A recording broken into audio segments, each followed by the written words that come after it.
Once upon a time, in a quiet village surrounded by tall green forests, there lived a young boy named Ravi. Every morning, Ravi walked into the forest to gather firewood for his family. He was kind at heart and always respectful toward nature and animals. One sunny morning, while walking through the woods, Ravi heard a faint sound, a soft cry coming from behind the bushes. Curious, he stepped closer, and to his surprise, he found a wolf lying on the ground, wounded and weak. Its leg was bleeding, and it could barely move. At first, Ravi felt scared. The villagers always said wolves were dangerous, but when he looked into the animal's eyes, he saw pain, not anger. Without a second thought, he tore a piece of cloth from his shirt, cleaned the wound gently, and tied it around the wolf's leg.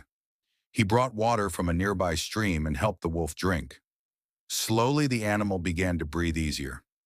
After some time, the wolf stood up, gave Ravi one long look of gratitude, and limped back into the forest. Ravi smiled and returned home, never telling anyone what had happened. Days passed.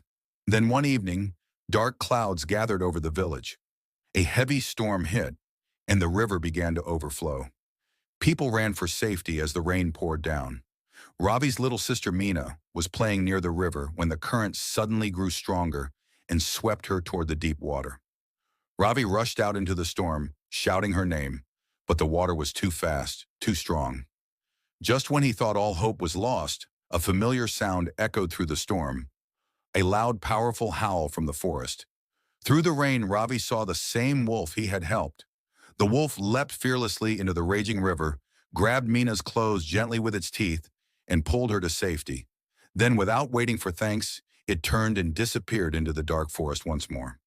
When the storm ended, Ravi looked toward the trees and whispered softly, "Thank you, my friend." From that day, Ravi never forgot the lesson he had learned, that every act of kindness, no matter how small, will one day come back to you when you least expect it.